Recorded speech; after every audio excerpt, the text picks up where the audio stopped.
Everyone, कैसे हो आप सब लोग। आई होप आप सब लोग बहुत अच्छे होंगे।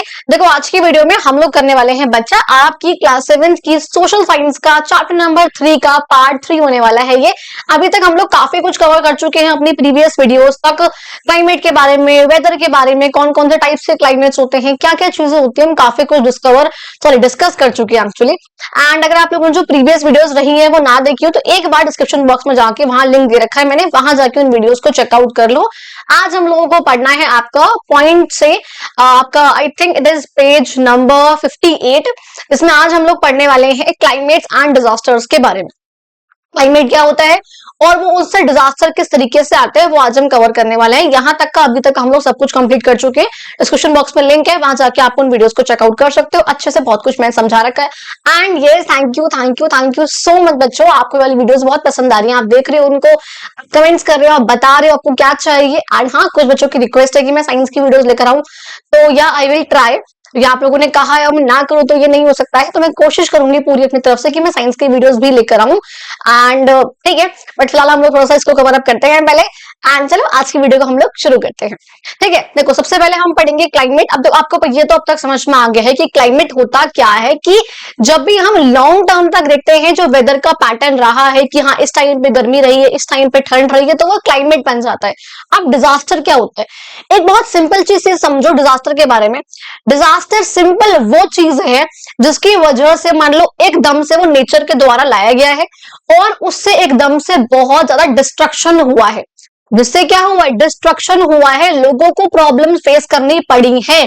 That is called disaster. अब चाहे सूखा पड़ा हो, अगर ड्रॉट आया, ड्रॉट का मतलब क्या होता है, सूखा पड़ना। अगर सूखा पड़ा है तो सूखा पड़ना भी क्या है, डिजास्टर है। क्यों? नेचुरल फैक्टर से हुआ है।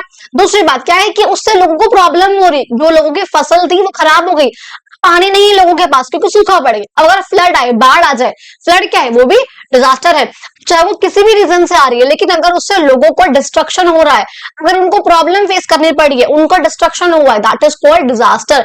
लैंडस्लाइड हुई है, ऊपर से पत्थर स्लाइड होकर नीचे गिर गया है बहुत बड़ा, तो क्या है, वो भी डिजास्टर है। कोई भी नेचुरल हजार्ड हुआ है जो कि जिसकी वजह से डिस्ट्रक्शन हुआ है, लोगों को प्रॉब्लम हुई है, बहुत कुछ तोड़ फोड़ हो गया, तहस नहस हो गया, उसे हम कहते हैं बच्चा डिजास्टर।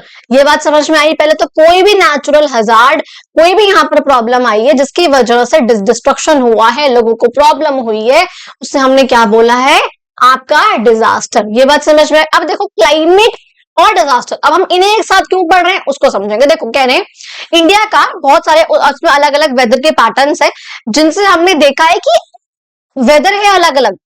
अब अगर मान लो किसी एरिया में क्या होता है ना, अगर बहुत ज्यादा लो प्रेशर जनरेट हो जाए, उस लो प्रेशर से आपका बनता है बच्चा साइक्लोन। किसी एरिया में बारिश बहुत ज्यादा हो जाए तो आपका बन जाएगा फ्लड। किसी एरिया में हमने जो ट्रीज है उन्हें बहुत ज्यादा काट दिया है, अब वो स्लोप बन गया है और बारिश होने की वजह से वहां की सॉइल हल्की हो गई है, पतली हो गई है, लूज हो गई है, वहां आ जाएगा लैंडस्लाइड। तो क्या हो रहा है, ये वेदर की वजह से जो कुछ हमें प्रॉब्लम्स फेस करनी पड़ रही है, जो वेदर के पैटर्न में चेंज की वजह से जो एक्सट्रीम कंडीशंस हो जाते हैं, एकदम से कुछ बहुत बड़ा हो जाता है, ठीक है, और उन सबको हम क्या बोलते हैं, क्लाइमेट रिलेटेड डिजास्टर। अब ये जो डिजास्टर्स होते हैं ये लोगों की जिंदगियों को अफेक्ट करते हैं, उनके एग्रीकल्चर को डिसरप्ट करते हैं। यानी कि अगर बाढ़ आ जाए, एग्रीकल्चर खराब हो गया सारा, या अगर सूखा पड़ जाए तो भी एग्रीकल्चर खराब हो गया। इंफ्रास्ट्रक्चर डैमेज होता है। इंफ्रास्ट्रक्चर का मतलब क्या होता है, जो स्कूल्स हैं, बिल्डिंग्स हैं, जो भी बिल्डिंग है बेसिकली, तो जो बिल्डिंग्स है, हाउसेज हैं, चाहे वो उसमें हॉस्टल्स हो, चाहे हॉस्पिटल्स हो, चाहे कुछ भी हो, लेकिन जो आपकी बिल्डिंग्स बनी हुई है उन सबको हम कहते हैं हमारा इंफ्रास्ट्रक्चर।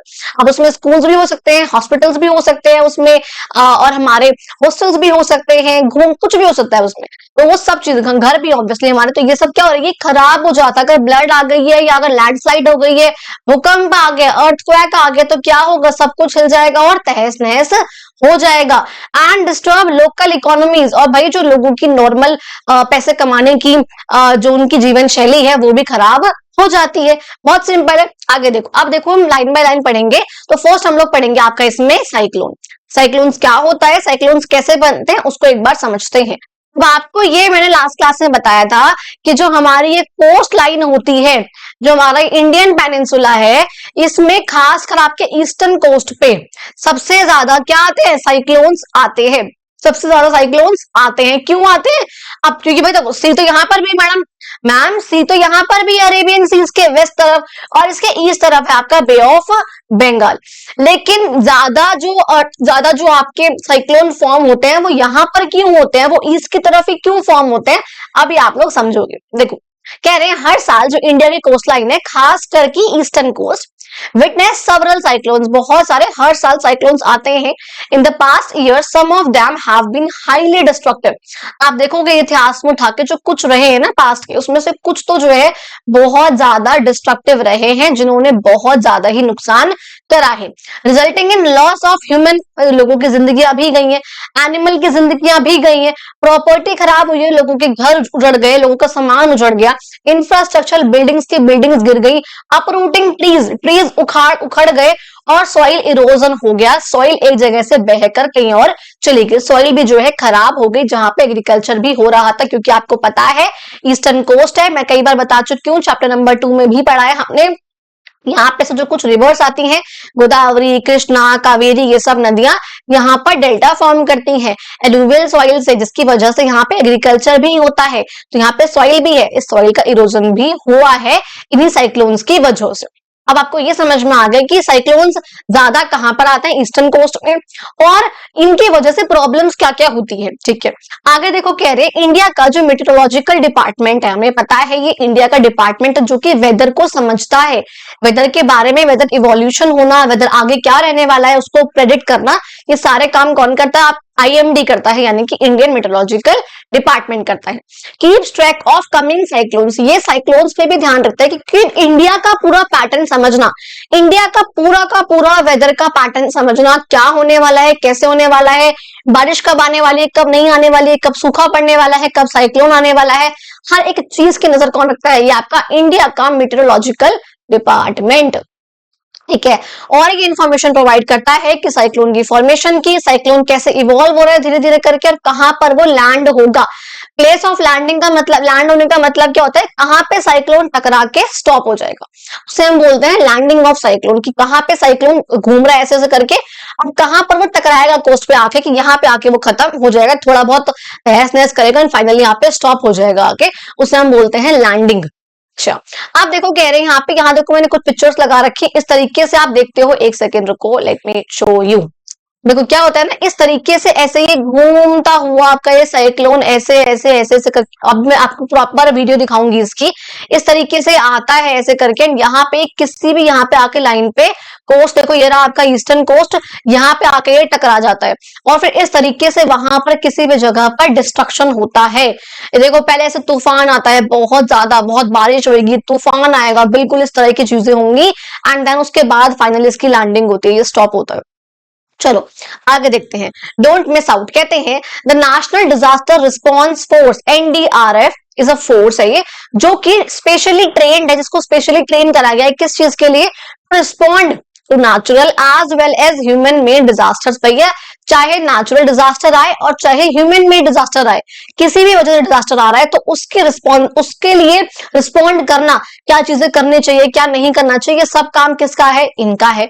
एनडीआरएफ के बैटेलियंस है, बैटेलियंस का मतलब क्या होता है, मिलिट्री यूनिट बेसिकली, तो मिलिट्री यूनिट का एक बहुत बड़ा हिस्सा होता है ये, जिसे हम बोलते हैं बैटेलियंस। ये 12 अलग अलग लोकेशन से इंडिया में लोकेटेड है, आपको ये ऐसा याद करने की जरूरत नहीं है। इनका की रोल है, काफी इंपॉर्टेंट रोल ये प्ले करते हैं रेस्क्यू यानी कि बचाने में, और इवैक्यूएशन, इवैक्यूएशन का मतलब होता है खाली कराना। अगर मान लो आपको पता है इस एरिया में साइक्लोन आने वाला है, अगर आईएमडी ने पहले से ही प्रेडिक्ट कर लिया है तो क्या करेगी, यहां से लोगों को खाली करा देगी, उसे हम बोलते हैं इवैक्यूएशन कराना। और रेस्क्यू का मतलब होता है उनको बचाना। डिजास्टर्स के टाइम पे चाहे साइक्लोन्स आ रहा है, चाहे लैंडस्लाइड है, और चाहे वो फ्लड है। अब हम पढ़ने वाले हैं आपका साइक्लोन्स, हम वैसे पढ़ चुके हैं, अब हम बात करते हैं साइक्लोन्स फॉर्म कैसे होते हैं बच्चा, फॉर्मेशन ऑफ साइक्लोन्स की अब हम बात करने वाले हैं। कहते हैं we saw that in special situations, in some special situations में क्या होता है, atmospheric pressure near the sea becomes lower. अब देखो यहां पर घूम फिर के बात आ गई है बच्चा आपके एटमॉस्फेरिक प्रेशर की, कि साइक्लोन की फॉर्मेशन शुरू होती है जब आपका एटमॉस्फेयर का प्रेशर लो हो जाए। अब अगर मैं ये बोल रही हूँ कि प्रेशर लो हो गया, टेम्परेचर कैसा होगा बता चुकी हूँ, हाई होगा, क्योंकि इसमें इनवर्स रिलेशनशिप है, अगर प्रेशर लो है तो टेम्परेचर हाई है, टेम्परेचर लो है तो प्रेशर हाई है, इस तरह से होता है। ठीक है जी, कह रहे हैं then the surrounding areas, creating a low pressure system, LP। यानी क्या होता है, कई बार इस वाले एरिया में, जो आपका ये सी वाला एरिया है, आपको दिख रहा है जहां पे मेरी ये कर्सर जा रहा है, मेरा ये वाला एरिया, यहाँ पे समटाइम प्रेशर जो है बहुत ज्यादा ही लो हो जाता है देन द अदर एरियाज, के आसपास के एरिया से, जो सराउंडिंग एरियाज है उनसे भी लो प्रेशर हो जाता है, यानी कि इस एरिया का टेम्परेचर जो है वो बहुत बढ़ जाता है। सिंपल सी बात है, ठीक है। इससे क्या होता है, दिस इज एन इन्विटेशन, ये इन्विटेशन है, किस लिए, किसको इन्विटेशन है, to the air from the surrounding areas to come into the low pressure area. अब आपको पता है जहां पर भी लो प्रेशर होता है वो अपने पास हाई प्रेशर के विंड्स को अट्रैक्ट करता है, जैसे कि हमारे इंडिया ने मॉनसून के टाइम पर किया था, जो हमने ऊपर पढ़ा था कि जो आपका इंडिया यहां पर है, या आपका ऐसे इक्वेटर है, यहाँ पे विंड्स ऐसे करके आराम से फ्लो कर रही होती हैं, लेकिन जब गर्मियों में एक्सट्रीम वाली गर्मी आपके नॉर्थ इंडिया में हो जाती है, ये रहा आपका नॉर्थ इंडिया, तो यहाँ पे बहुत ज्यादा ही लो प्रेशर हो जाता है। तो यहाँ और हवा हमेशा कैसे फ्लो करती है, high pressure to low pressure. हवा जो है यहाँ से अट्रैक्ट होती है और अच्छे खासे यहाँ जा रही थी नॉर्मल आगे की तरफ, लेकिन वो मुड़ जाती है और इंडिया की तरफ रिफ्लेक्ट बैक हो जाती है, क्योंकि यहाँ पे एक्सट्रीम लो प्रेशर जनरेट हो गया था, फिर यहाँ आके दो ब्रांचेस में बट गई थी। ये बात याद है आप लोगों को, इसलिए बोल रही हूँ, अगर प्रीवियस वीडियोस नहीं देखी, एक बार डिस्क्रिप्शन बॉक्स पे लिंक है, प्लीज उनको देख ले, उनको बिना देखे आगे के कॉन्सेप्ट क्लियर नहीं हो पाएगा, इसलिए प्लीज एक बार देख लो। अच्छा, अब कह रहे हैं क्या कर रही है, आसपास के एरिया से उनको इन्विटेशन दे रही है कि तुम भी यहाँ पर आओ, भैया तुम्हारे यहाँ पे हाई प्रेशर है, मेरे यहाँ पे लो प्रेशर है, फटाफट से आओ, इन्वाइट कर रही है उनको, ठीक है। And the air from the sea moves in, और जो ये हवा है, हवा क्या होता है, सी में से हवा ऐसे अंदर की तरफ, यहाँ पर इसको बहुत ध्यान से प्लीज एक बार समझ लेना मैं क्या समझाना चाह रही हूं, ठीक है। प्लीज एक बार समझ लेना इस चीज को बहुत अच्छे से। देखो, आपका मैंने बोला इस वाले एरिया में एक्सट्रीम लो प्रेशर हो गया है, इससे क्या हो रहा है, जो बाहर की हवा है ये उनको इन्वाइट कर रही है कि अंदर की तरफ आओ, समझ रहे हो, अंदर की तरफ आओ, ऐसे उनको बार बार इन्वाइट कर रही है, ठीक है। तो क्या होगा, ये सारी हवा अंदर आएंगी और ऐसे ऐसे करके घूमेंगी, ऐसे करके, एक सेकंड, जस्ट अ सेकंड, देखो क्या होगा, ये अंदर आएगी, ये ऐसी, अब क्या होगा, ये सारी की सारी ऐसे अंदर आएंगी, तो ये ऐसे करके ऐसे करके ऐसे करके ऐसे करके सारी घूमेंगी, समझ पा रहे हो, मतलब एक गोला बन जाएगा ये, जिसमें बहुत सारी हवा ऐसे करके एक ही डायरेक्शन में घूम रही है, ये समझ पा रहे हो, बस ये समझ जाओ तो आपको साइक्लोन समझ में आ जाएगा।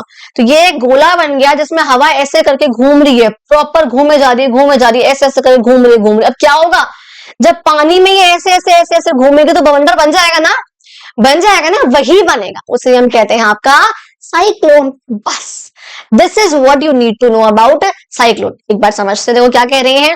अब जो एयर है वो सी से आती है, अंदर की तरफ आएगी, और अपने साथ जब सोचो, जब वो एयर सी से आ रही है, यानी कि पानी की जगह से, पानी में फॉर्म हो रही है सारी की सारी, अब वो तो पानी में रही है, तो अपने साथ प्रॉपर मॉइस्चर बहुत सारा लेकर, ये सारी की सारी हवा कहाँ बन रही है, पानी में बन रही है, तो अपने साथ मॉइस्चर तो लेकर आएगी, बारिश लेकर आएगी। तो जब ये लो प्रेशर सिस्टम इतना ज्यादा इंटेंस हो जाता है, मतलब बहुत ज्यादा लो प्रेशर हो गया है, और विंड, हवा घूमते घूमते ऐसे स्लो घूम रही है, पहले आराम से घूम रही है, फिर ये तेज हो रही है, तेज कब होगी, जब उसमें और ज्यादा हवा आएगी, हवा और आ रही है वो और तेज हो रही है, फिर हवा आ रही है वो और तेज हो रही है, अपने साथ वो जितना हवा लेकर आएगी, जितनी उसके अंदर एंटर करेगी, जितना उसमें मॉइस्चर आएगा, वो उतना ही तेज तेज घूमता रहेगा, और जब ये बहुत ज्यादा तेज हो जाएगा तो ये क्या फॉर्म करेगा, साइक्लोन, ठीक है।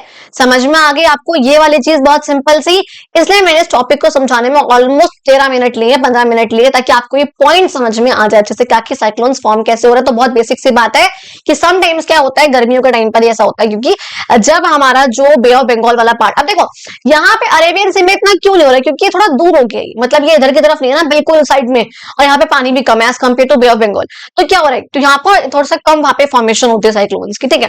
अच्छा, कह रहे हैं यहाँ पे क्या हो रहा है कि एकदम से क्या होता है, लो प्रेशर सिस्टम डेवलप हो जाता है बे ऑफ बंगाल में, क्योंकि टेम्परेचर हाई होगा।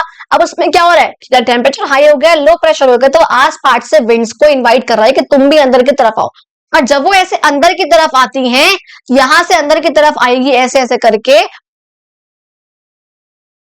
ठीक है। तो क्या होगा, वो ऐसे ऐसे करके घूमना शुरू कर देगी अंदर, और जब ये, क्योंकि सी में घूम रही है तो अपने साथ मॉइस्चर, रेन, प्रॉपर सब कुछ लेकर आएगी, और जब ये लेकर आएगी तो एकदम से इसकी स्पीड बहुत हाई होगी, जितना ज्यादा इसमें मॉइस्चर आएगा, जितना इसमें हवा आएगी अंदर, और तेज घूमेगा, स्पीड और फास्ट होगी, और इसलिए क्या रूप लेगा, ये साइक्लोन का रूप ले लेगा। ये बात समझ में आ गई? ठीक है जी। कह रहे हैं as winds collect moisture they form clouds. भैया ऑब्वियस सी बात है, अब जब उन हवाओं में मॉइस्चर बहुत ज्यादा हो जाएगा तो उसको कैरी नहीं कर पाएगी, अपने साथ क्या लेकर आएगी, क्लाउड्स फॉर्म करेगी, अपने ऊपर, साइक्लोन के ऊपर क्लाउड्स फॉर्म करेगी, और वो अंदर की तरफ फॉर्म कर रहा है। देखो आप, हमने ये देखा, सब जो सारी की सारी जो हवा है वो ऐसे अंदर की तरफ ही घूम रही है ना, कोई हवा बाहर नहीं जा रही है ना, सब हवा अंदर घूम रही है। अब अंदर घूमेगी एक डायरेक्शन में, ऐसे ऐसे ऐसे ऐसे करके, तो बीच का एक पार्ट होगा जहां पे वो सब अंदर की तरफ जा रही है, तो बीच का डिप्रेशन सा हल्का अंदर की तरफ वो पार्ट होगा, जिसे हम बोलते हैं सेंटर होता है ये, जहां पे क्लाउड्स बिल्कुल भी फॉर्म नहीं होते हैं, ऐसे हम बोलते हैं आई ऑफ द साइक्लोन। यहाँ पे अगर पिक्चर देखो, this is called I of the cyclone, ये है इसकी आंख।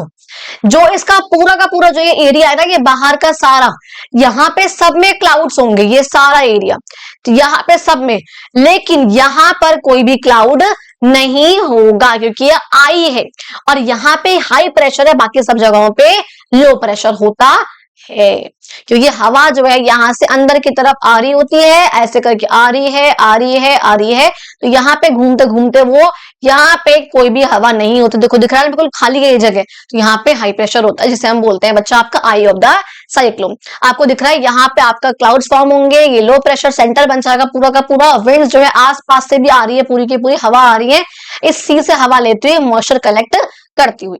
अब मैं आपको एक पिक्चर वो दिखाती हूँ, जहां पे मैंने वो लिया था, लेट मी, उसको ना एक्चुअली वो करना रह गया, जस्ट अ सेकंड, मुझे मिल जाए वो कहीं पे।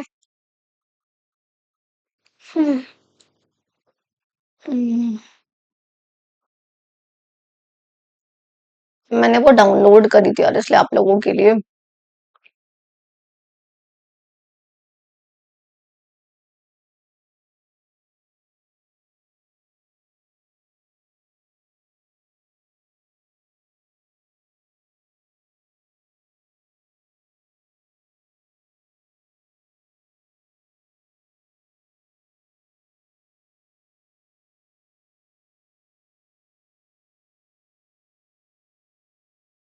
शायद ये है। नहीं, ये तो पिक्चर है। इस तरह देखो, इस तरीके से साइक्लोन आता है, और जहां पे ये लैंड करेगा, जहां ये साइक्लोन स्टॉप हो जाएगा, उसे हम कहते हैं आपका लैंडिंग ऑफ द साइक्लोन। समझ रहे हो ना? दिख रहा है ये? अब देखो, दिखा, और क्लोज करके इसको अच्छे से यहाँ पर देख लो, इस तरीके से ये फॉर्म हो रहा है। अच्छा, अब एक सेकंड और, मतलब मुझे भी नहीं मिल रहा यार, मतलब मैंने उसको डाउनलोड किया था फॉर यू गाइज बच्चों, लेकिन अभी मुझे वो मिल नहीं पा रहा। अम,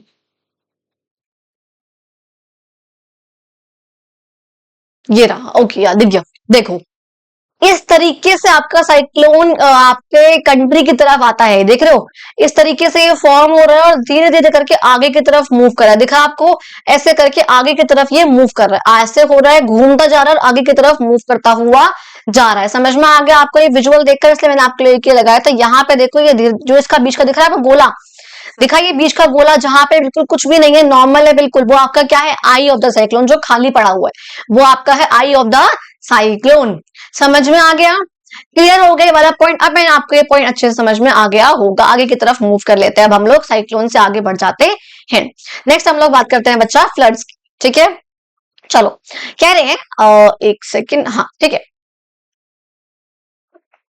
ओके। देखो, यहाँ पे कहा flood occurs when water overflows into normally dry land. भैया फ्लड कब आता है? जब पानी ओवरफ्लो करता है। नॉर्मल यहाँ पे लैंड था, पानी ओवरफ्लो करके ऊपर की तरफ गया, तो फ्लड बाढ़ आएगी आएगी ना। यहाँ पे आराम से लैंड है आपका, एकदम से पानी ओवरफ्लो कर जाएगा तो बाढ़ आएगी। अब ये क्यों हो सकता है? या तो ये होगा जब हैवी रेनफॉल हो गई है, यहाँ पे नॉर्मल अपने पानी था, ये बैंक से किनारा है उसका नदी का, यहाँ पे इतना पानी भरा हुआ था, इतना था। अब क्या हो रहा है, बारिश बहुत ज्यादा हुई है, बहुत घंटों से बारिश हो रही है, तो पानी ऊपर आ गया, और ऊपर आए, अब ये पानी ओवरफ्लो कर जाएगा। ठीक है, जो रिवर थी अच्छी खासी, generating huge run of water, भैया पानी जो एकदम से क्या होगा, रन ऑफ होगा, एकदम से ऊपर की तरफ भागेगा, हटेगा वहां से, that the land can not absorb, और उसको जो लैंड है एब्जॉर्ब नहीं कर पाएगा। और किस वजह से हो सकता है, due to excessive accumulation of water in bodies like rivers and lakes. कह रहे या तो भैया पानी बहुत ज्यादा भर गया है रिवर्स में या लेक्स वगैरह में, उस वजह से भी पानी ओवरफ्लो कर सकता है, ठीक है। और जो बैंक्स है ना वो ब्रीच हो जाएंगे। ब्रीच का मतलब क्या होता है, जब जो रिवर का वाटर है वो ओवरफ्लो कर जाए अपनी बाउंड्रीज की वजह, अपने बाउंड्रीज पे से जो उसका बैंक एक किनारा होता है नदी का, उससे वो ओवरफ्लो कर जाए, ठीक है। या तो मान लो जो बैंक है वो खराब हो गया, किनारा खराब हो गया, डैमेज हो गया, इरोड हो गया है, तब वो ओवरफ्लो कर जाएगी। अब एक्सेसिव रेनफॉल हुई है तब वो ओवरफ्लो कर जाए, तब क्या आती है, आपकी बाढ़ आती है। तो बेसिकली बाढ़ आती है जब एक्सेसिव रेनफॉल होती है और जो कोई बांध है वो टूट गया है, एक ओवरफ्लो कर गई है कोई नदी, कुछ इस टाइप का हुआ है, तब जो है बाढ़ हमारे यहाँ पर आती है। अब देखो कह रहे हैं आपको याद रखना है, ये फ्लड जो है फ्रीक्वेंटली आती है मानसून में। मानसून का मतलब जब बारिश होती है हमारे यहाँ पे जुलाई से, अगर आप साउथ इंडिया में देखोगे, साउथ इंडिया में तो आप लोगों को पता है जून में एंटर कर जाती है। अगर आप बात करोगे दिल्ली और ये जो नॉर्थन इंडिया वाला पार्ट है, नॉर्थन इंडिया में तो ये फिर भी आपका अराउंड अराउंड इसी के टाइम आती है, जुलाई के मिड में, है ना। तो यहाँ पर जुलाई में आ रही है और यहाँ पर ये जून में ही आ जाती है। और ये आप लोगों को बताया था लास्ट उसमें ही कि तमिलनाडु को जो है बारिश कब मिलती है, आपके अक्टूबर नवंबर में मिलती है, जो आपका जाता हुआ मानसून है उसकी वजह से मिलती है, ठीक है। मेघालय में सबसे ज्यादा बारिश आती है आपकी 1100 मीटर, ठीक है, सॉरी 11,000, नहीं सॉरी कितना था आपका जब हमने पढ़ा था, हाँ तो वो 11,000 मीटर था, ठीक है। जैसे हमने कहा था 1100 सेंटीमीटर की बारिश आती है, चलो 400 इंची समथिंग था ना। चलो आगे देखो, कहते हैं स्टेट जैसे कि यूपी, बिहार, केरला, आंध्र प्रदेश। देखो यूपी में क्यों आ रही है बारिश, यूपी, और देखो आपसे ना ये पूछ रखा है और ये मैंने आगे लिखवा भी रखा है, तो आपको टेंशन लेने की जरूरत नहीं है, यहाँ पे देखो लिखा हुआ है। कह रहे यूपी में, बिहार में, केरला में, आंध्र प्रदेश, असम वगैरह में सबसे ज्यादा बारिश आती है। तो ये जो जगह है ये वल्नरेबल है, यानी कि यहाँ पे बारिश आने की संभावना ज्यादा होती है, फ्लड आने की वो ज्यादा होती है। अच्छा कह रहे हैव यू सीन और रेड अबाउट फ्लड्स, क्या आपने कहीं पर फ्लड देखी है, बाढ़ आती हुई देखी है, आपने पढ़ा है कभी उसके बारे में। एक बार आप फिजिकल मैप देखो और फिर देखो आपको ऐसा क्यों लगता है कि जो जगह ऊपर मेंशन करी गई है इन जगह पे फ्लड सबसे ज्यादा क्यों आता है, ठीक है। देखो क्या है इसमें, यूपी और बिहार कहा हमने, तो यूपी और बिहार में फ्लड क्यों आएगा सबसे ज्यादा, क्योंकि यहाँ पे गंगा नदी है, यहाँ पे क्योंकि गंगा नदी आपको मैप में भी दिख रही है चीज क्लियरली, यहाँ पे क्या है गंगा नदी है और ये अंदर ऐसे नदन प्लेन्स में है ना ये एरिया, और गंगा नदी है, पूरी ट्रिब्यूटरीज यहाँ पे बहती है। अगर गंगा नदी में कब अगर बारिश बहुत ज्यादा हो गई मानसून में तो पानी बहुत भर गया नदी में, अब वो पानी ओवरफ्लो कर जाएगा, उस वजह से आपके यहाँ पर इन एरियाज में यूपी बिहार दिल्ली वगैरह, यूपी बिहार में बेसिकली आपकी बारिश बहुत ज्यादा ही आ जाएगी। केरला कहां पर है, ये रहा पर केरला। अब क्योंकि आपको पता है वेस्टर्न घाट्स में सबसे ज्यादा बारिश आती है, हमने पढ़ा था मेघालय के बाद वेस्टर्न घाट्स ही होते हैं जहां पे सबसे ज्यादा बारिश आती है। ये आप जो घाट्स होते हैं आपके पूरे के पूरे, यहां से लेकर के ये वाले पूरे, इसमें आपको पता है वेस्टर्न घाट्स में काफी बारिश आती है। केरला पहली स्टेट होती है जिसको बारिश रिसीव होती है हमारे इंडिया में, इस वजह से। आंध्र प्रदेश में क्यों आ रही होगी बारिश, क्योंकि यहाँ पर एक तो गोदावरी और देखो कृष्णा दोनों ही नदियां यहाँ पर आ रही हैं, प्लस आपको दिख रहा है कि अगर कभी साइक्लोन्स आ जाए, साइक्लोन्स आएगा, साइक्लोन भी हमने देखा था यहाँ पे वो टकराएगा तो भी यहाँ पर उसको बारिश देखने को मिल सकती है, तो फ्लड यहाँ पर भी आ सकती है इन वजहों से। असम में क्यों आ रही है, देखो असम ये रहा हमारा ऊपर, ये रहा आपका असम, यहाँ पे क्यों आ रही है, क्योंकि आपकी जो ब्रह्मपुत्र नदी है वो यहीं से होकर जा रही है। अगर कभी मानसून बहुत ज्यादा आ गया है तो यहाँ पर भी हमें फ्लड देखने को मिल सकता है, अगर ब्रह्मपुत्र नदी जो ओवरफ्लो कर जाए। समझ में आ गया, चलो आगे देखते हैं। अब हम लोग आगे बात करते हैं हिमालयन रीजन्स में कह रहे हैं on the other hand floods occur when glacier lakes overflow. Himalayan regions में बाढ़ कब आती है, जब ग्लेशियर लेक्स ओवरफ्लो कर जाए। ग्लेशियर लेक्स क्या होता है मैम, ये क्या लिखा है यहाँ पे देख लेते हैं एक बार। ये देखो दिख रहा है ये आप लोगों को, सी देखो ग्लेशियर लेक्स बेसिकली क्या होता है, अगर मान लो आपका कहीं पर ग्लेशियर था, ग्लेशियर तो आप लोगों को पता है आइस के बहुत बड़े बड़े जो शीट्स होती हैं, आपका जो आपका आर्कटिक रीजन है पूरा एंटार्क्टिक वाला वो सब उससे कवर्ड है।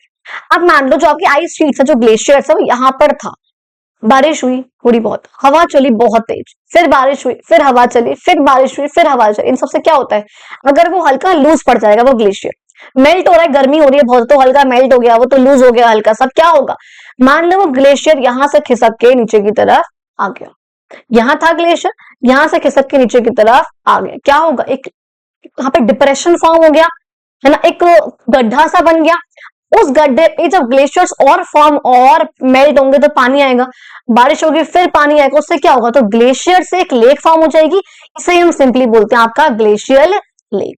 ये बात समझ में आई, तो देखो आपको यहाँ पर वही दिखा रखा है, मान लो यहाँ पे ऊपर ग्लेशियर होगा, वो ग्लेशियर खिसक गया बारिश आने की वजह से, मेल्ट हुआ, हवा चली, कई चीजें हुई फैक्टर्स की वजह से, अब ये खिसक के नीचे आ गया, अब क्या हुआ, यहाँ पे गड्ढा बन गया, पूरा का पूरा डिप्रेशन सा फॉर्म हो गया, अब यहाँ पर आया तो यहाँ पर डिप्रेशन फॉर्म हो गया, अब ये क्या बन जाएगी आपकी, भाई ऊपर तो, ऊपर से क्या है, कब दोबारा से जब भी ग्लेशियर्स मेल्ट होंगे, दोबारा जब भी यहाँ पर ग्लेशियर्स आपके मेल्ट होंगे तो यहाँ से पानी हल्का हल्का फ्लो होगा, हल्की स्ट्रीम बन जाएगी, ये रिवर का छोटा रूप स्ट्रीम बन जाएगी, और ये क्या बन जाएगा आपका, आपकी बन जाएगी ये लेक, क्योंकि यहाँ पे पानी इकट्ठा हो जाएगा, ठीक है। और ये किस वजह से फॉर्म हुआ है, ग्लेशियर्स के वहां से हटने की वजह से, तो डिप्रेशन फॉर्म हुआ, गड्ढा सा बना, उससे आपके वहां पर ग्लेशियर्स और मेल्ट होंगे तो और आपकी लेक फॉर्म हो जाएगी, ठीक है, इसे हमने कहा है आपका ग्लेशियल लेक।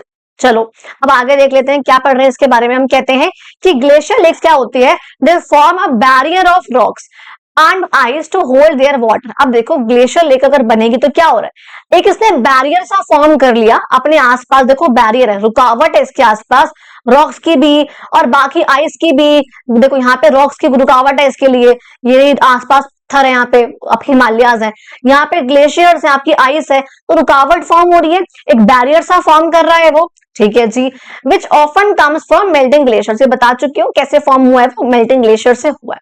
कहते हैं अगर if the glaciers melt too fast, अगर ग्लेशियर्स बहुत ज्यादा ही जल्दी मेल्ट कर जाएं, और अगर जैसे हम जिसकी हम बात कर रहे हैं, या फिर अगर रेनफॉल बहुत ज्यादा हो जाए तो ऑब्वियसली क्या होगा, अब अगर इस पे प्रेशर बहुत ज्यादा पड़ेगा, भाई अगर ऑब्वियसली बात है, अगर यहाँ पर बहुत जल्दी और ग्लेशियर्स मेल्ट हो जाए तो क्या होगा, पानी का फ्लो जो है ये ऊपर की तरफ बढ़ जाएगा। अगर यहाँ पर मैं कहूँ कि यहाँ पे बारिश बहुत ज्यादा हो जाए, या मैं कहूँ ग्लेशियर्स गर्मी बढ़ने की वजह से बहुत जल्दी मेल्ट हो रहे हैं, तो क्या होगा, इस ये पानी जो भी इतनी लेवल पर है, ये बढ़कर इतना हो जाएगा, ये बढ़ के इतना हो जाएगा, इतना डिफरेंस आ गया, क्या होगा, ओवरफ्लो भी कर सकता है, बैरियर हट जाएगा, कोई बैरियर का फायदा नहीं रहेगा, क्योंकि बैरियर को तो वो ओवरफ्लो कर गया ना, बैरियर यहाँ तक का था, मान लो पहले पानी इतना था, ग्लेशियर लेक फॉर्म हुई वो यहाँ पर है, तो बैरियर ऐसे करके है, समझ रहे हो, बैरियर ऐसे करके है। अब क्या हो रहा है, बहुत गर्मी पड़ी है, ग्लेशियर्स मेल्ट हो गए, मेल्ट हुए तो क्या होगा, हल्का लेवल इसका बढ़ गया, बारिश बहुत ज्यादा हो रही है, हल्का लेवल इसका और बढ़ गया, फिर ग्लेशियर मेल्ट हुए, फिर यहाँ अब क्या होगा, ओवरफ्लो कर जाएगा, तो बैंक्स का होने में कोई फायदा नहीं हुआ, बैंक्स का ओवरफ्लो कर गया, बैंक्स हट गए, इसे हम बोलते हैं ग्लेशियल बर्स्ट। क्या बोलते हैं इसे हम, ग्लेशियल बर्स्ट, समझ में आ गया। और इसकी वजह से कई प्रॉब्लम्स होती हैं, डिवास्टेटिंग, कई बहुत तहस नहस करने वाले इसके परिणाम होते हैं, लोगों के लिए भी और प्रॉपर्टी के लिए भी। समझ में आ गया, तो मैंने वही बोला, अगर आपसे पूछा जाए कि ग्लेशियर लेक्स होता क्या है, तो एक ऐसी बॉडी ऑफ वाटर, वाटर की एक ऐसी बॉडी है, वाटर बॉडी, जो कि ग्लेशियर से फॉर्म होती है जब वो मूवमेंट करते हैं और डिप्रेशन फॉर्म करते हैं, गड्ढा फॉर्म कर देते हैं। अब कहते हैं ये आपको दिखा रखा है 2013 में जो आपका उत्तराखंड में हुआ था, वो सडन ग्लेशियल बर्स्ट की वजह से हुआ था, एकदम से ग्लेशियर बर्स्ट हो गया था, और जिसकी वजह, और वो क्यों हुआ था, क्योंकि बहुत दिन तक कॉन्टिन्यूसली बारिश आई थी, ठीक है, बहुत दिन तक, जिसकी वजह से ग्लेशियर बर्स्ट हो गया था, बहुत ज्यादा लैंडस्लाइड्स होती थी, ये इसका मतलब क्या होता है आगे समझोगे अभी आप। और आपने देखा था बहुत सेक्रेट साइट केदारनाथ टेम्पल, वहां पे कितनी गंदी तरह से बाढ़ आई थी, यहाँ पे देखो मैंने पिक्चर भी लगा रखी है उसी की, ये यहाँ पर बाढ़ आई थी, कंप्लीटली डिस्ट्रॉय हो गए थे, कई विलेजेस थे वो भी इसमें वॉश अवे हो गए थे फ्लड्स में, रोड्स ब्रिजेस वगैरह सब चीजें थी यहाँ पे। ऑल टुगेदर 6000 लोग, जिसमें से कई वहां पर सिर्फ पूजा करने के लिए आए थे, पिलग्रिम्स थे, उन सब ने अपनी जिंदगियां खो दी थी। अच्छा अब देखो आगे कह रहे हैं, many cities experience flooding when there is heavy rainfall. भाई सिटीज में भी क्या होता है, उनमें भी थोड़ी बहुत हमें फ्लडिंग होती है कई जगहों पर सिटीज में, जब हेवी रेनफॉल हो जाती है। अब ये क्यों हो सकता है, या तो उनका ओवरबर्डन ड्रेनेज सिस्टम है, यानी कि जो उन्होंने पानी के निकलने का सिस्टम बना रखा है ना, ड्रेनेज का मतलब होता है जहां से पानी निकल रहा है, जहां पानी जाके निकल रहा है, फाइनली हट रहा है वहां से, तो वहां बह रहा है या निकल रहा है वहां से, जैसे हम क्या बोलते हैं कि जो आपकी गंगा नदी है वो ऊपर से आके बे ऑफ बंगाल में ड्रेन हो जाती है, तो वहां पे निकल जाती है, बह जाती है वहां से। तो उसी की बात कर रहे हैं, ओवर बर्डन हो गया है कि भाई बहुत बेकार सिस्टम था, तो पानी बहुत ज्यादा आ गया तो वो इतना सहन नहीं कर पाया, या फिर बहुत बेकार आपने कंस्ट्रक्शन प्लान कर रखा था, चाहे वाटर वे वाली जगह पर जहां पर से पानी के रास्ते होते हैं, जिसकी वजह से पानी का जो एक्चुअल फ्लो था वो फ्लो रुक रहा था, ब्लॉक हो रहा था। आप देखोगे बिसाइड्स अर्बन सरफेस जो होते हैं ना, अर्बन सरफेस मतलब जो शहरों में जगहें होती हैं कंक्रीट या asphalt के, वो अलाउ नहीं करते हैं कि पानी को एब्जॉर्ब हमारी अर्थ कर ले। देखो ये जो हमारी सड़कें बनी होती है ना, बेसिकली पक्की सड़कें, पक्के रोड जो होते हैं, मिट्टी तो है नहीं वहां पे जो पानी को एब्जॉर्ब कर ले, कि सड़क है, सड़क asphalt की बनी होती है, asphalt इज अ मिनरल। अब ये पानी को एब्जॉर्ब तो करती नहीं, आप लोगों को पता है क्या हमारे पानी एब्जॉर्ब करता है? नहीं, नालियों में जाके बहता है। अगर मिट्टी हो तो एब्जॉर्ब भी कर ले, चिकनी मिट्टी बन जाए, गिलगिली हो जाए, लेकिन पानी की तो रोड तो एब्जॉर्ब करेगा ही नहीं ना। इस वजह से कई बार हमारे यहाँ भी हैवी रेनफॉल होने की वजह से बाढ़ आ सकती है। चलो आगे हम लोग बात करते हैं अब आपका लैंड स्लाइड्स क्या होती है। देखो कह रहे हैं landslide is a sudden collapse of rock, soil और debris often triggered by heavy rain. आधा घंटा हो गया, आधा घंटे में से 2 टॉपिक्स हुए क्योंकि समझा कुछ ज्यादा ही डिटेल में दिया। चलो आगे देखते हैं। कहते हैं सडन कोलैप्स, भाई एकदम से क्या हो रहा है, जो रॉक है, जो सॉइल है, डेब्रिस का मतलब होता है बड़े बड़े पत्थर, बेसिकली उसे हम बोलते हैं डेब्रिस। जब वो हैवी रेन आए, अर्थक्वेक आया या वॉल्केनो आया है, उस वजह से मान लो यहाँ पर आपका ये टिका हुआ था, ऐसे ऊपर की तरफ था, आराम से ऐसा पहाड़ था, पहाड़ है नॉर्मल आपका इस तरीके से, क्या हुआ एकदम से आपकी बहुत तेज बारिश आई है तो हल्का लूज हो गया ये, अब अर्थक्वेक आ गया, ये ऐसे हो गया। अब आपकी वॉल्केनो आने को हो रहा है, ऐसे हवा चल रही, तो अब ये एकदम से नीचे की तरफ गिर जाएगा। ऐसे था, बारिश आई, हवा चली, वॉल्केनो आया, अर्थक्वेक हुआ, ऐसे ऐसे हो गया, अभी नीचे की तरफ ही गिर जाएगा। इसे हम क्या बोलते हैं, आपका लैंड जो है वो स्लाइड कर गया, लैंड जो है खिसक गया, लैंड हट गया, सिंबल लैंड स्लाइड। समझ में आ गया। अब ये कॉमन होते हैं खासकर हिली रीजन्स पे, पहाड़ वगैरह में देखो काफी आते हैं, ऐसे करके पहाड़ था ये नीचे की तरफ गिर गया, यहाँ पे ये था अच्छा खासा, ये एरिया यहाँ पे बना हुआ था, लेकिन ये जो है खिसक गया, ये वाला एरिया यहाँ आ गया, ये वाला एरिया यहाँ खिसक गया। इसे हम बोलते हैं लैंडस्लाइड। ये हिमाचल प्रदेश मतलब बेसिकली जो हिली रीजन है वहां पे ज्यादा ऐसा देखने को मिलता है। तो हिमाचल प्रदेश है, उत्तराखंड है, सिक्किम, अरुणाचल प्रदेश, वेस्टर्न घाट्स वगैरह में हिली रीजन बेसिकली, क्योंकि हम कह रहे हैं तो ये सब वही वाले रीजन है। और खासकर कब होंगे, जब बारिश बहुत ज्यादा आएगी, यानी कि जब मानसून होगा इन रीजन्स में। प्लस देखो हम कह रहे हैं इन रीजन्स में जो हम लोगों की एक्टिविटीज की वजह से भी इसके चांसेस बढ़ जाते हैं। अब मान लो अगर मैं यहाँ पे ट्रीज लगे होते हैं, ट्रीज क्या करते हैं, सॉइल को बांध, जो ट्रीज की रूट्स होती है वो सॉइल को पकड़ के रखती है, बांध के रखा है। अगर हम इन पेड़ों को काटते चले जाएंगे, देखो जो ऑक्सीजन की मात्रा कम हो रही है उससे वो तो हो ही रही है, CO2 की मात्रा बढ़ रही है वो तो बढ़ ही रही है, साथ साथ जो सॉइल को उसने पकड़ के रखा हुआ था, इस एरिया को पकड़ के रखा हुआ है, बहुत सारे ट्रीज ने सॉइल को पकड़ के रखा हुआ है। अगर आप इन ट्रीज को काट दोगे सॉइल लूज हो जाएगी। अब अगर ये अब ट्रीज हट गया, रूट हट गई वहां से, सॉइल लूज हो गई, सॉइल लूज होगी, अब बारिश आएगी, आपने पहले ही कांड कर दिया है। अब उसके बाद अगर बारिश आई है, हल्का बहुत अर्थक्वेक आ गया, तो अब ये खिसक जाएगा और नाम आ जाएगा कि नेचुरल डिजास्टर है। लेकिन ये नहीं दिख रहा है कि हमारी हरकतों की वजह से, हम लोगों के अपने पर्सनल बेनिफिट की वजह से ये सब हमें देखने को मिलता है कई जगहों पे, कई स्केल पे एक्चुअली। ठीक है, अगर हम भैया ट्रीज काट रहे हैं अपना इंफ्रास्ट्रक्चर बनवाने के लिए, भैया हटाओ यहाँ से पेड़ों को, हमें मॉल बनवाना है, यहाँ से हटाओ हमें अस्पताल बनवाना है, कोई और जगह ही अवेलेबल नहीं है, क्या करें, जगह ही यही है जहां पे पता है अगर यहाँ ट्रीज को काट दिया गया और गवर्नमेंट इज डूइंग नथिंग। ठीक है, हमें दिखता है गवर्नमेंट कई बार कुछ भी नहीं करती है बिकॉज ऑफ, तो सब जानते हैं इन सब चीजों को। ओके आगे देखो, विदाउट फॉलोइंग अप्रूव्ड मेथड, आप जो मेथड है वो फॉलो नहीं करते हो, कहाँ करना है कहाँ नहीं करना है कुछ नहीं करना है, बस जहां पे मन करा, जहां दिख रहा है पब्लिक है, कर दो काम। ठीक है, और बहुत ज्यादा ये बिल्डिंग्स को कंस्ट्रक्ट करते हो, पानी का फ्लो रोकते हो, इस वजह से क्या होता है आपके लैंडस्लाइड्स होती हैं।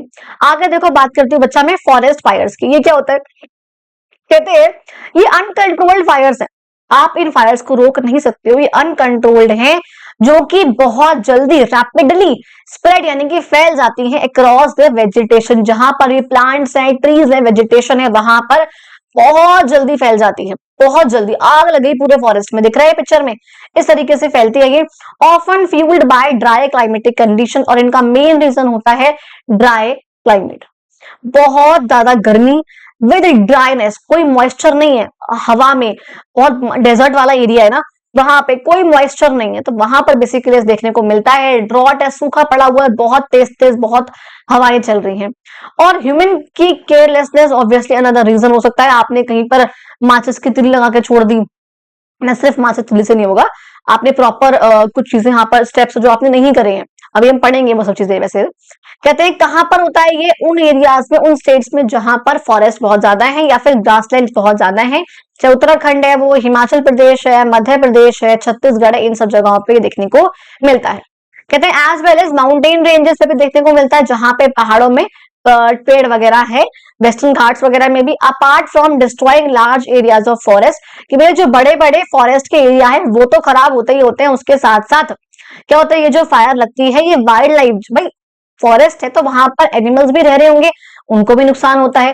जो उनका इकोसिस्टम है, जो ये प्लांट्स एनिमल्स आपस में कनेक्टेड है, एक दूसरे से कुछ ना कुछ ले रहे हैं, कुछ ना कुछ दे रहे हैं, वो उनको ऑक्सीजन ले रहे हैं, वो कार्बन डाइऑक्साइड ले रहे हैं, वो फ्रूट्स दे रहे हैं, वो फूल दे रहे हैं, वो मीट दे रहे हैं, सब कुछ यहाँ पे चल रहा है, ये सब भी खराब हो जाता है। अब एयर की क्वालिटी भी खराब होगी, आग लग रही है तो कार्बन डाइऑक्साइड की मात्रा बहुत ज्यादा बढ़ जाएगी, आसपास धुआं धुआं, एयर क्वालिटी खराब हो गई। और जो वहां पे लोकल कम्युनिटीज रह रही होंगी, आसपास आदिवासी वगैरह होंगे, ट्राइब्स वगैरह होंगे, वो सब वहां से डिस्प्लेस हो जाएंगे, वहां से हटना पड़ेगा उन लोगों को। तो ये जो कॉन्सिक्वेंसेज होते हैं, इसके जो परिणाम होते हैं, वो इन्वायरमेंट के रूप से भी देखने को मिले हमें, और इकोनॉमिक यानी कि पैसे के पर्सपेक्टिव में भी देखने को मिले, क्योंकि लोगों को यहाँ पे नुकसान होगा, उनकी जिंदगियों का नुकसान हो जाएगा। समझ में आई वाली बात? This is what forest fire. अब देखो यहाँ पे आपको दिखा रखा है, लेट्स एक्सप्लोर में कुछ यहाँ पे क्वेश्चंस दे रखे हैं। फर्स्ट क्वेश्चन है आपको कि आपने जो ये फिगर 3.15 देखी, तो कौन सी फिगर है 3.15? ये वाली, जिसमें हमको दिखा रखा है अगर साइक्लोन आया है तो ऐसे करके यहाँ पे डिस्ट्रक्शन होता है। अगर लैंडस्लाइड हुई है तो देखो यहाँ पे कुछ होगा, एकदम से अच्छा खासा बड़ा सा होगा, यहाँ पर वो एकदम से खिसक के नीचे की तरफ आ गए तो लैंडस्लाइड हुई है। ये देखो आग लग गई फॉरेस्ट में, यहाँ पे देखो सब कुछ यहाँ पे हटना पड़ेगा, घरों को चारों को भागना पड़ेगा, इन तक ना आ जाए, और जो लोकल कम्युनिटीज होंगे उनको भागना पड़ेगा। तो फॉरेस्ट फायर लग गई, और ये क्या दिख रहा है साफ साफ, ये फ्लड आ गई है। अच्छा, अब कह रहे हैं इस सब की, तो ये चारों की चारों चीजें आपने देखी, लैंडस्लाइड है, फॉरेस्ट फायर है, साइक्लोन है, फ्लड है। कह रहे describe the effects they may have on people, plants, animals and economic life. अब आपको वो इफेक्ट बताने हैं जो इफेक्ट ये कॉज करते हैं एनिमल्स को, प्लांट्स को, पीपल्स को, और लोगों की इकोनॉमिक लाइफ पे इनका क्या इफेक्ट पड़ता है, क्या इनका प्रभाव पड़ता है। देखो लोगों को क्या होता होगा, people experience loss of life, या लोगों की जिंदगी खराब हो जाती है, इंजरी होती है, लग जाती है, लोगों की चोट लग गई है भागने दौड़ने में, डिस्प्लेसमेंट, लोगों को वहां से हटना पड़ता है। प्लांट्स क्या होते हैं भैया, क्रॉप फेल हो जाती है, अगर चाहे आग लग रही हो, चाहे कुछ भी हो रहा हो, चाहे बाढ़ आई है तब भी ऐसा होगा, लैंडस्लाइड हुई है तब भी ऐसा होगा, सूखा पड़ा है तब भी, कुछ भी हो, लेकिन प्लांट्स तो डिस्ट्रॉय होने ही है बेचारे। फॉरेस्ट फायर लगी है तो होना ही होना है, ठीक है। तो क्रॉप फेल हुई है, फॉरेस्ट आग लग गई है। एनिमल्स को क्या होता है, उनकी जो जगह है रहने की, हैबिटेट जो है उनका, वो खो जाता है। लॉस ऑफ लाइफ स्टॉक, भाई जो उनके अपने बच्चे हैं, उनके साथी हैं, वो सब हट जाते हैं, उनका वो खो जाते हैं, कोई जल गया है, कोई फूड सिक्योरिटी एंड लाइवलीहुड्स पे, या फूड सिक्योरिटी, जो हमें ये पता था कि हाँ हमें इस फॉरेस्ट से ये चीज खाने को मिल सकती है, या इस फॉरेस्ट का ये सामान बेच के हम अपनी जीवन शैली कमा रहे हैं, वो नहीं रहेगा, वो नुकसान हो गया एनिमल से।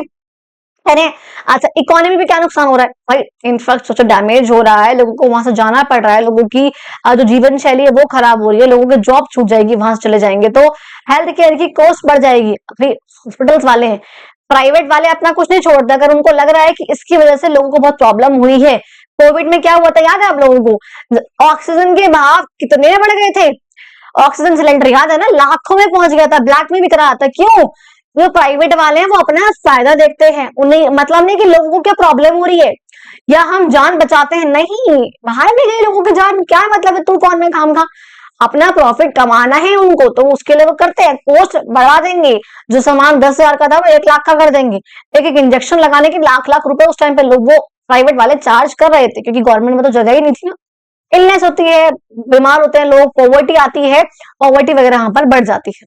समझ में आ गया? अच्छा, सेकंड देखो कह रहे इन ग्रुप्स ऑफ 4 और 5, अब आपको ये चीज करनी है, आपने 4-5 बच्चों का ग्रुप बनाओ आप, और आपको कोई भी आपको बात करनी है, किसी भी एक नेचुरल डिजास्टर के बारे में बात करो, और आप देखो कि उनका क्या क्या चीजें हैं जो ह्यूमन की वजह से हो रही है, क्या ऐसे हैं जो आपका नेचुरल की वजह से हो रहा है। देखो एग्जाम्पल के लिए आप लोग देख रहे हो ये वाला, देखो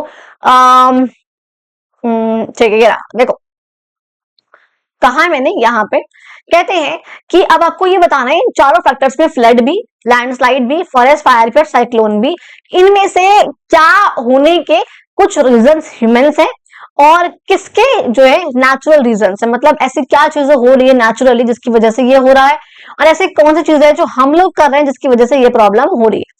और देखो बाढ़ आ रही है तो नेचुरल कॉज क्या है, बारिश बहुत ज्यादा हो गई है, ओवरफ्लो कर गई है रिवर्स।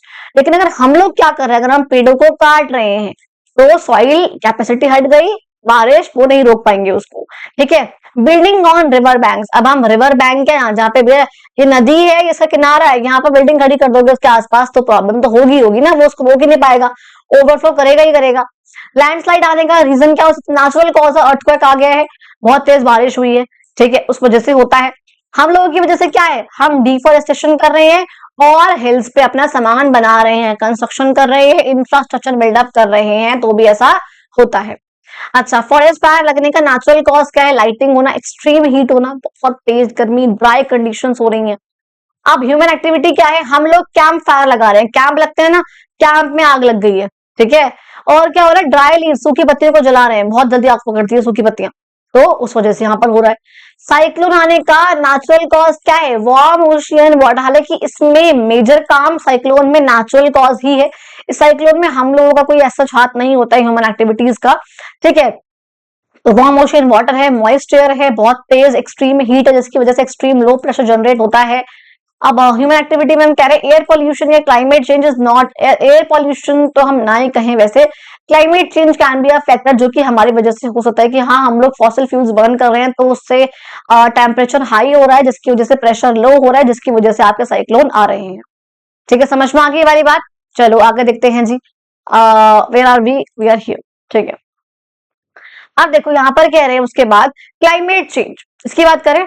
अच्छा एक सेकंड, पहले एक क्वेश्चन रह गया शायद, ये रहा, discuss in the same group में आपको बात करनी है कुछ प्रिवेंटिव मेजर्स जो कि आपको करने चाहिए इन डिजास्टर से बचने के लिए, कि भाई आपको क्या क्या करना चाहिए इन डिजास्टर से बचने के लिए, तो वो आपको यहाँ पर बताना है। देखो आप यहाँ पे इसका स्क्रीनशॉट ले लो, आप इसका भी स्क्रीनशॉट एक बार ले सकते हो बेशक, लेट मी रब इट, अगर आपके स्कूल में बोला हो करने के लिए, इंस्टीट्यूट वगैरह कहीं पर भी, तो आप इसका स्क्रीनशॉट ले लो बेशक से, ठीक है, कि क्या क्या चीजें यहाँ पर लिखी हुई है। ये एयर पॉल्यूशन मत लिखना आप लोग, ये नहीं है, ठीक है, बाकी ये सब चीजें आप यहाँ मेंशन कर सकते हो। अब अगर बात करें प्रिवेंटिव मेजर्स कि भैया इन डिजास्टर से बचने के लिए हमें कौन कौन से प्रिकॉशंस करने चाहिए, क्या हमें प्रिवेंटिव मेजर्स करने चाहिए। फ्लड के लिए ज्यादा ट्रीज लगाओ, ड्रेनेज सिस्टम अच्छे करो जहां से पानी निकल सके आराम से, और नदी के आसपास बिल्डिंग वगैरह मत बनाओ। लैंडस्लाइड है तो ट्रीज मत काटो, और ऐसे वॉल बनाओ, हालांकि ये पॉइंट मैंने काट दिया था, ये कैसे आ गया, ये आपको नहीं करना है। स्टीप स्लोप है, स्टीप यानी कि बहुत खड़ा स्लोप है, अगर बिल्कुल ऐसे है खड़ा स्लोप है, खड़ी चढ़ाई कहते हैं ना, वैष्णो देवी की खड़ी चढ़ाई है, भैरव बाबा की खड़ी चढ़ाई है, तो खड़ी चढ़ाई, तो खड़ा स्लोप वो मत बनाओ, ठीक है, उससे प्रॉब्लम होती है, बहुत जल्दी लैंडस्लाइड हो सकता है उससे। थोड़ा जेंटल स्लोप हो, यानी कि ऐसे हो, ऐसे ना हो, ठीक है। अरे फॉरेस्ट फायर करने के लिए हम क्या कर सकते हैं, कोई भी जलता हुआ सामान फॉरेस्ट में मत फेंको, फायर लाइंस बनाओ, इस तरीके से लाइंस जनरेट कर दिया आपने इस तरीके से, और लोगों में अवेयरनेस फैलाओ। कहते साइक्लोन से बचने के लिए कौन से मेजर्स हम कर सकते हैं, प्रिवेंटिव मेजर्स, थोड़े स्ट्रॉन्ग घर बनाओ, इमरजेंसी किट रेडी रखो, और कोस्टल एरिया के आसपास मत रहो ना, हल्का दूर रहो उससे, ठीक है, हल्का सा दूर रहो उससे। तो ये आपके कुछ प्रिवेंटिव मेजर्स हो सकते हैं, आप चाहे तो इनका स्क्रीनशॉट ले सकते हो। ओके, आगे मूव करते हैं। देखो आगे बात करते हैं हम लोग last topic of your chapter, climate change की। क्लाइमेट चेंज का मतलब क्या होता है, क्लाइमेट का बदल जाना, हम लोगों के फैक्टर्स की वजह से यूजुअली ऐसा होता है, वैसे नेचुरली था लेकिन हम लोगों ने उसको और बढ़ा दिया, कैसे क्या समझते हैं। देखो it refers to significant long term changes जो होते हैं क्लाइमेट में, यानी कि बहुत लंबे समय में जो क्लाइमेट में चेंज हो रहा है उसे हम कहते हैं climate change. This may be on the scale of the planet और ऑन अ रीजनल स्केल, क्या पता है पूरे प्लैनेट के स्केल पर हो रहा हो, पूरे वर्ल्ड में ये चीज हो रही है, और क्या पता एक पर्टिकुलर रीजन में, पर्टिकुलर कंट्री में ऐसा हो रहा हो उस कंट्री की हरकत की वजह से, ठीक है। क्या हरकत है समझोगे अभी आप आगे। And it involves shift in temperature, temperature बढ़ गया है बहुत ज्यादा, क्या क्या चीजें हम क्लाइमेट चेंज में काउंट करेंगे, अगर टेम्परेचर बढ़ गया है तो, अगर बारिश बहुत ज्यादा वहां पे बढ़ गई है तो, या वेदर इवेंट बहुत अलग अलग हो गए हैं तो, that is when we called it as climate change, अगर वहां का टेम्परेचर बहुत ज्यादा ही बढ़ गया है तो। कैरेन पास मिलेनिया, मिलेनिया का मतलब क्या होता है? 1000 साल। मतलब basically we can go back to millions of years, in fact हम और पिछले मिलियंस ऑफ ईयर्स की बात कर सकते हैं। मिलेनियम होता है वैसे 1000 साल। अच्छा कह रहे हैं अगर आप पिछले कई मिलियंस ऑफ ईयर्स की बात करो तो कोई इस बात को बहुत ध्यान से समझना आप लोग। Natural processes drove climate change, कहते हैं नेचुरल प्रोसेस पहले चलता था, धीरे धीरे करके क्लाइमेट हल्का बहुत चेंज होता है। छोटी छोटी चीजें यहाँ पर होती है, मान लो कि बारिश तेज हो गई, कभी हल्के से हीट ज्यादा बढ़ गई तो हल्का क्लाइमेट चेंज हो गया, वो नेचुरल था। उसको हमने एब्जॉर्ब कर लिया, हमारे एटमॉस्फेयर ने, हमारे वर्ल्ड ने, हमारे अर्थ ने एब्जॉर्ब कर लिया, ठीक रहा। एग्जाम्पल के लिए मान लो अगर जैसे आपको था यहाँ पे एक सिंपल चीज यहाँ पे लिखी हुई थी, यहाँ पे नहीं है क्या? जस्ट अ सेकेंड, हाँ देखो यहाँ पर है, वैसे यहाँ पर है वो चीज। कहते हैं पहले क्या होता था, देखो एक चीज यहाँ पे समझो, जस्ट अ सेकेंड, ठीक है यहीं पे लिखा है वो पॉइंट, तो मुझे अलग से नहीं कराना ना फिर। देखो क्या कह रहे हैं यहाँ पर कि पहले क्या था, आपका एटमॉस्फेयर में अगर कार्बन डाइऑक्साइड की मात्रा थोड़ी सी अगर बढ़ रही है, बहुत जरा सी बढ़ रही है, और वो नेचुरल फैक्टर्स की वजह से बढ़ रही है कि भैया खुद ही गर्मी बहुत तेज हो गई है, हल्की सी टेम्परेचर बढ़ गया है तो वो हो गया। लेकिन अब ये सब नॉर्मल था, तो हमारी क्या हरकतें हुई हैं, हमने फॉसिल फ्यूल्स को जलाना शुरू कर दिया। फॉसिल फ्यूल्स क्या होते हैं आपको पता होना चाहिए, ऑलमोस्ट पता भी होगा कि प्लांट्स या एनिमल्स, माइक्रो ऑर्गेनिजम्स, जब ये लोग मर जाते हैं तो उनके ऊपर layers of soil, layers of soil, layers of soil, पानी की लेयर, सॉइल की लेयर, ये इनके ऊपर दबती चली जाती है, जिनकी वजह से हजारों लाखों सालों में जब आप इनको हटाओगे ना यहाँ से, तो आपको यहाँ पर फॉसिल फ्यूल्स देखने को मिलेंगे in the form of coal, petroleum and natural gas. ये तीन आपके फॉसिल फ्यूल्स होते हैं जिनको बनने में हजारों लाखों साल लगते हैं, लेकिन बनते कैसे हैं? प्लांट्स और एनिमल्स से। यहाँ पे एक चीज आप लोग देख सकते हो, कोल आपका फॉर्म होता है प्लांट से। बेसिकली जब प्लांट्स होते हैं ये मर जाएंगे, हाँ यहीं पे दफना जाएंगे, कहीं पे दब गए, 300 मिलियन साल सोचो। देखो एक, हम कहते हैं ना 1 मिलियन में भी 10 लाख साल होते हैं।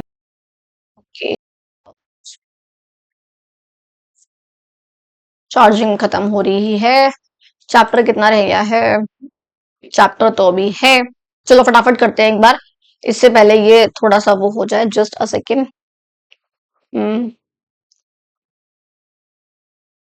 ठीक है, तक आपको ब्राइटनेस में कोई इशू ना आए तो उसको एक बार हम कर लेते हैं। और बैटरी सेवर कर मुझे यहाँ पे ऑप्शन ऑन है, ठीक है, फटाफट कर लेते हैं एक बार।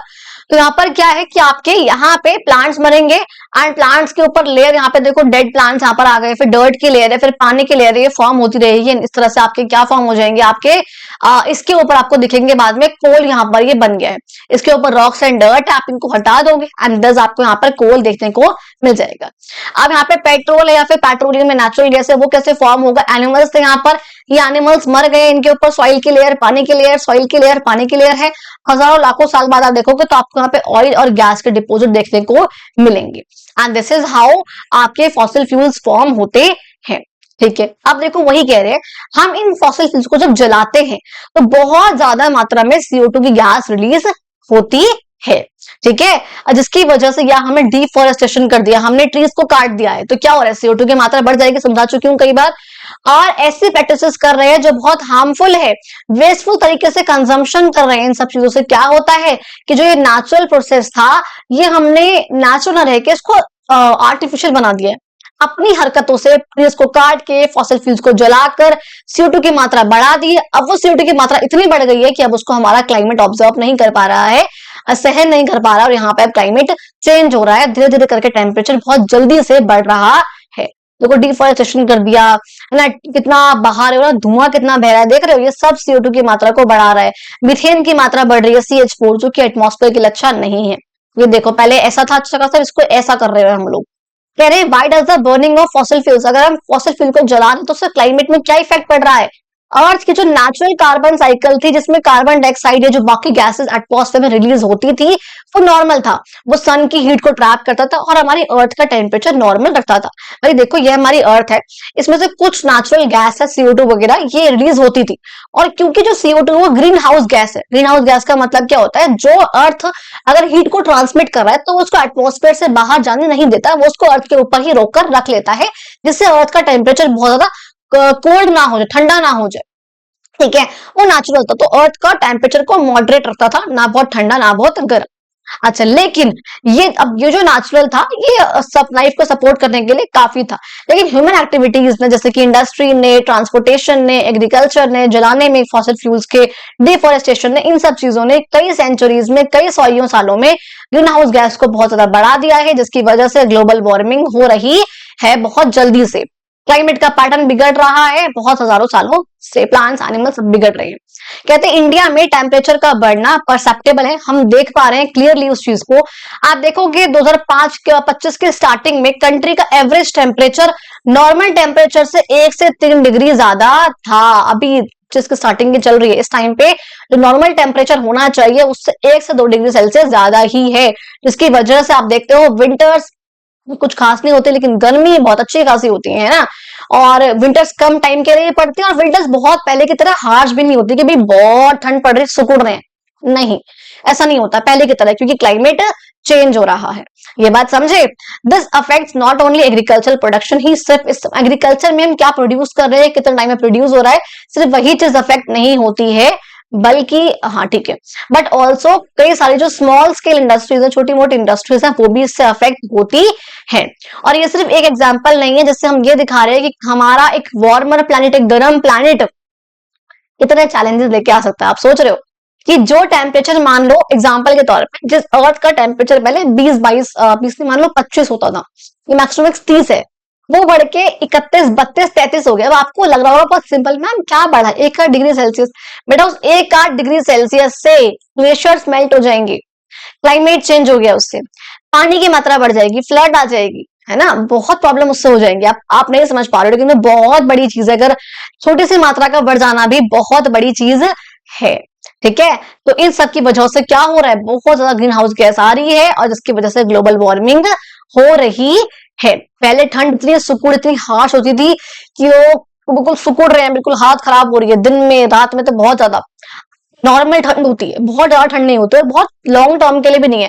नवंबर में भी हल्की हल्की होती है, मिड नवंबर के बाद थोड़ी तेज पड़ती है, और जनवरी के मिड तक कम हो जाती है, तो मतलब 2 महीने बस, बाकी क्या है, गर्मी है।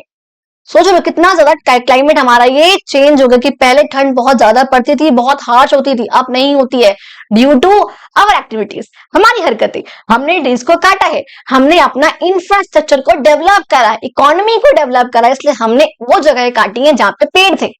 समझ रहे हो, डेवलपमेंट करने का, development at the cost of environment. ठीक है, कह रहे understanding the relationship between the causes of climate change and disaster. अगर आप रिलेशनशिप समझोगे ना, क्लाइमेट चेंज हो रहा है, उसकी वजह से डिजास्टर्स आ रहे हैं, क्लाइमेट चेंज हुआ तो डिजास्टर्स आ रहे हैं, CO2 की मात्रा बढ़ी तो फ्लड आई, CO2 की मात्रा बढ़ी तो फॉरेस्ट फायर्स हुई। ये जो हो रहा है, इससे हम इन चैलेंजेस, अगर हम ये समझ जाएंगे तो हम चैलेंजेस के लिए अच्छे से प्रिपेयर हो जाएंगे। It also supports the need for more environment friendly practices. और क्या हो रहा है हमारी, इससे क्या हो रहा है, अगर हम समझ जाएंगे रिलेशनशिप, तो इससे क्या होगा, एनवायरमेंट के लिए हम ऐसे काम करेंगे जो एनवायरमेंट फ्रेंडली हो, एनवायरमेंट को नुकसान ना पहुंचे। अगर हम ये समझ गए ना कि हाँ, हमारी हरकतों की वजह से क्लाइमेट चेंज हो रहा है, और क्लाइमेट चेंज की वजह से डिजास्टर आ रहा है, समझ रहे हो।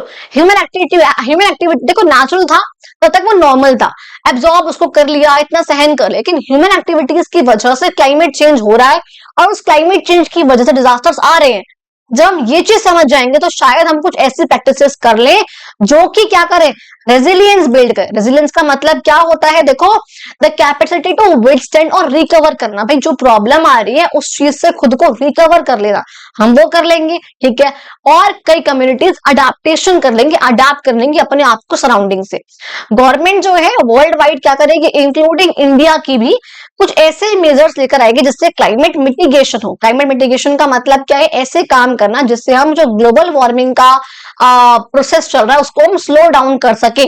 CO2 को अगर हम कम से कम रिलीज करेंगे तो क्या होगा, क्लाइमेट मिटिगेशन है, क्लाइमेट चेंज कम हो रहा है, वो नहीं होगा, ठीक है। चाहे हम क्या करें, उसके लिए ग्रीन हाउस गैस के एमिशंस को कम करें, कट डाउन कर रहे हैं, एमिशन ना करें हम ग्रीन हाउस गैस का, CO2 को कम से कम करें, अपने इंडस्ट्रीज में कम से कम गैस रिलीज करें, फॉसिल फ्यूल्स को ना जलाएं, कार्स का कम यूज करें, व्हीकल से कम यूज करें, उनसे क्या हो रहा है, ग्रीन हाउस गैस का कट डाउन हो रहा है। एमिशन का मतलब होता है निकलना, कट होगा।